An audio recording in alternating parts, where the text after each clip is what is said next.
Welcome back to another Muddy Monday. Today, we're fixing my Jeep. Muddy drives a 2017 Jeep Patriot. It's the high altitude with a 2.4 liter engine. And she was driving down the road on her way home, and the engine just completely shut off. So she pulled off the side of the road, turned the key, and it fired right back up. So I went over, took a look at it. The battery terminals were like crazy corroded up, so figured we'll clean those and see what happens. We cleaned them. Then we were driving back from Costco on Saturday, and it did the same thing.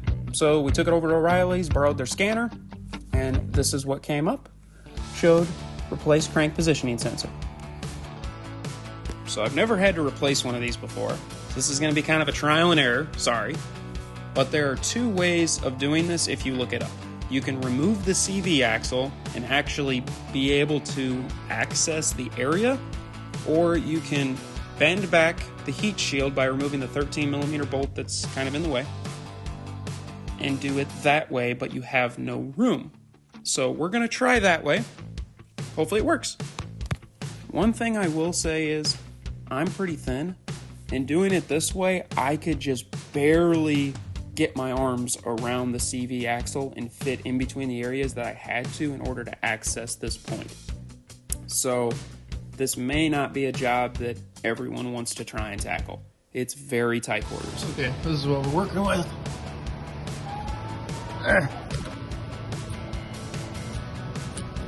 I can't even get it to where you can see.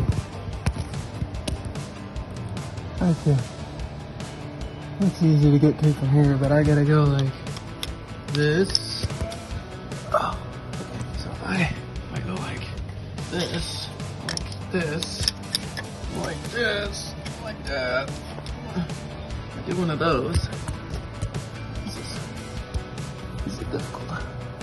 This is gonna take some editing to do. So I gotta get this clip off here. Right there, and I gotta get that bolt off back there. But I can't freaking reach it. I bent the heat shield out of the way. So that way I get to this so I don't have to remove this, because that's another can of worms. And I know I'm supposed to remove this, then I can just take that off, but I'm currently trying to not do that. I'm gonna try to remove this clip. I need both my eyes and my hands, I'm so sorry. That's what we're working on today. It's this motor, it's here. The transmission is here, the transfer case is here. And this is horrible. Everything's in the way. I was able to get my wrench in there. Now I'm using the tape and a screwdriver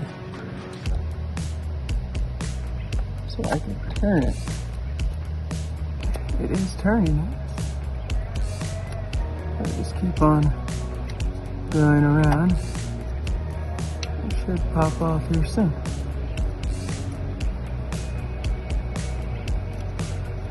Needed a little bit more resistance on my tool, and have it off here shortly.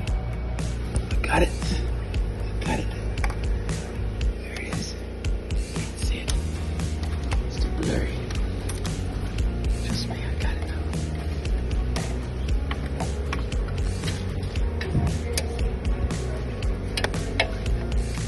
now. Got it. There it is. Oh. Now I gotta get the freaking sensor out somehow. Just want you guys to see from my perspective what this looks like.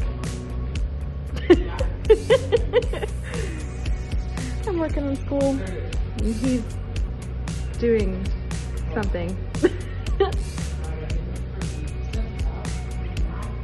This project's been a little harder than expected, hasn't it?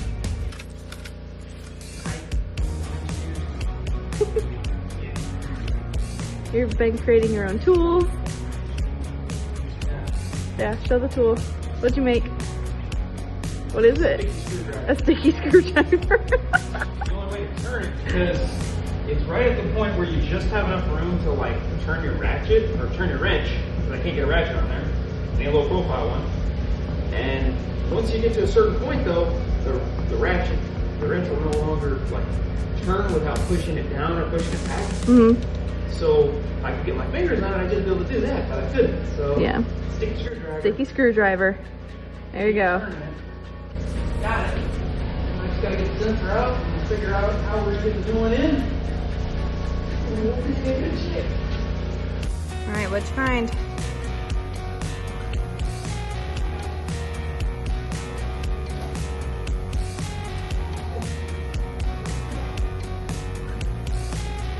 There it is. Da-da-da-da. Right positioning sensor. Yuck. That's right, we got a new one. So, Oh, a techie. yeah. Did it. Oh. Now we're moving on to the more difficult part, getting the new sensor in. It's getting closer. Not good. Huh? Not good. Not good? Dang it. So there's a small opening between the engine and the transmission. That's where you see my pliers coming up. I couldn't get them out far enough in order to force the sensor into the hole.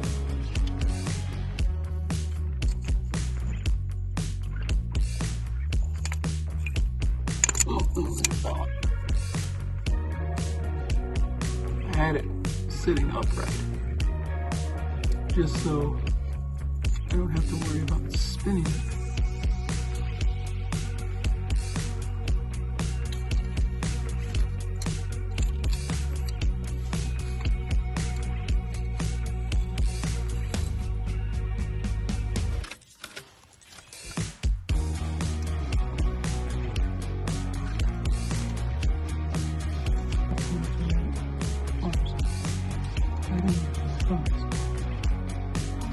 Yeah, see my phone?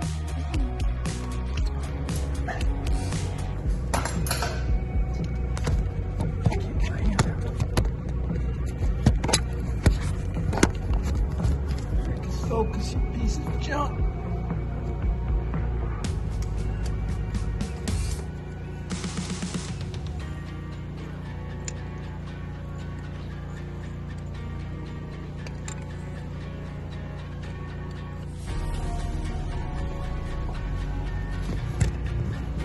I can't get anywhere near it to put pressure on the front of it because my camera's in the way, but then I can't see anything, so then it doesn't matter if I can put pressure.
It took a minute, but I finally realized I wasn't going to get with the pliers.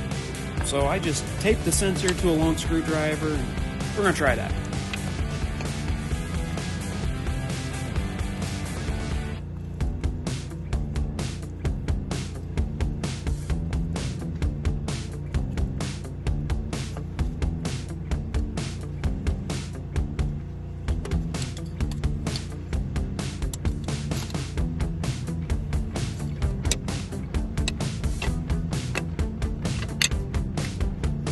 Now I just have to get the tape off the screwdriver without pulling the sensor back out.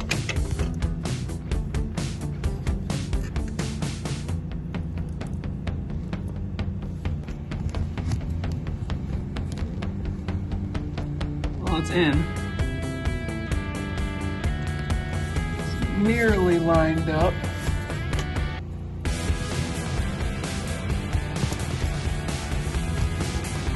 Can't get my phone to where I freaking see the thing.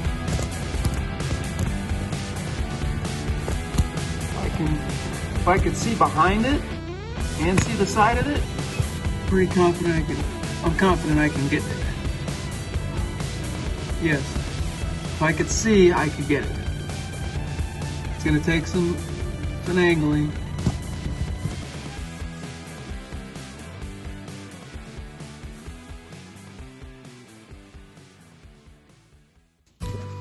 So, you need a way to see. This is what we got. There were a bunch of different options. I ended up going with this one instead of just like the mechanics ones that they sell at like Harbor Freight and whatnot, because it offered a bigger screen, has a rechargeable battery, and I can video and take pictures too at a much better price point. So they offer a couple different options for your lens here. For your camera. This one is a more flexible nylon material, which I had concerns about it holding a little bit of a memory, which, it kind of does, but it still works very well. And they also offer a more rigid one that's like braided and will just, you don't have to, the problem we were having is you have to push past this and then it kind of comes back. So, but I'll do a more detailed review on this later.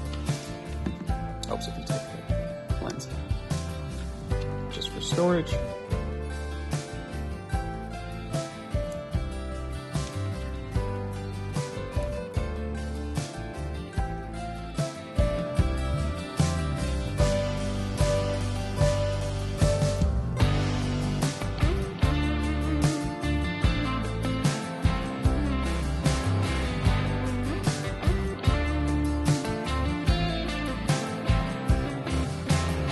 So I had to call in reinforcements on this bit.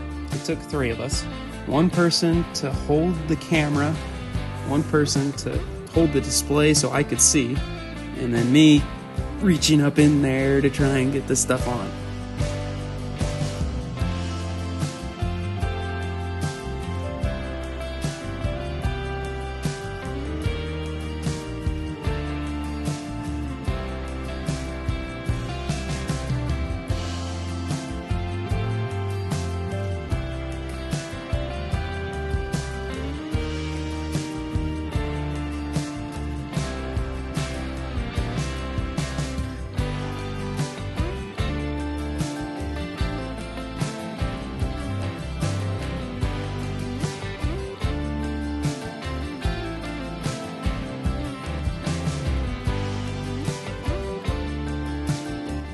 So that orange bit there, that's the gasket.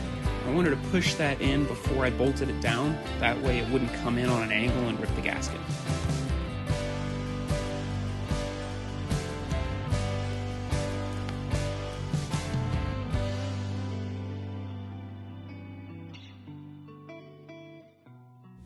So the reason that I keep bouncing off it is because our impact swivel has had better days and it's just really sloppily holding on there. And as I mentioned before, there are a lot of extensions in order to reach this point, so it's a sloppy mess. Just remember, it doesn't matter how it works, as long as it works.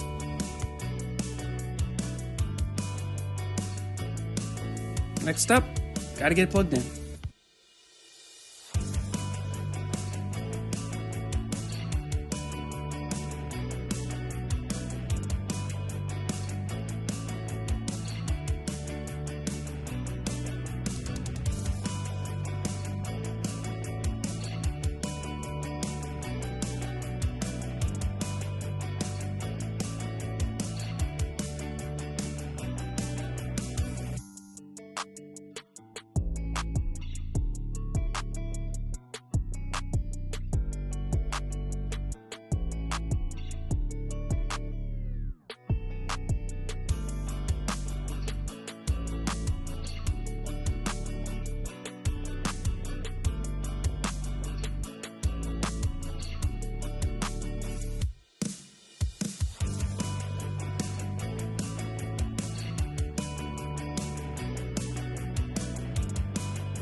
Now I gotta lock this stupid clip in. Otherwise it's gonna come unplugged when we go down the road. The whole time I thought I was gonna break this thing. It's just so brittle. Sorry I didn't get footage of it, but I ended up taking the long screwdriver and just pushing it down. Now the stupid heat shield. It is like heavy duty aluminum foil. It is a pain to deal with to get it off and to get it on.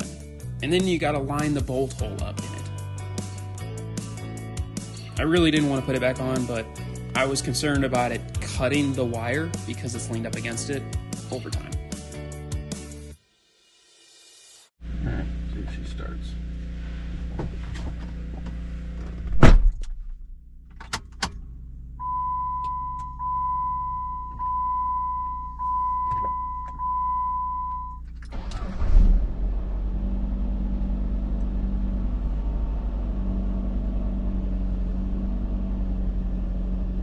Appears to be functioning.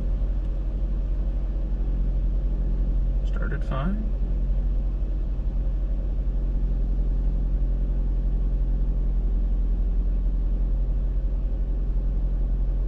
No lights yet.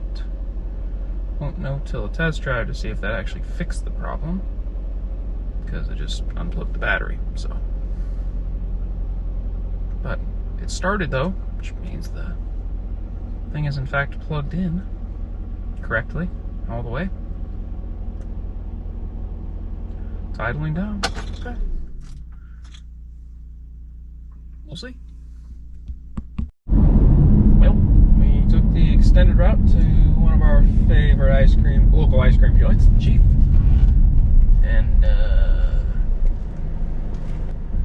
nothing happened. So hopefully everything is fixed. Time will tell, but so far so good.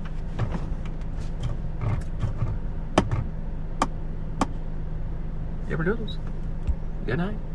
Thanks for joining us in Muddies Garage.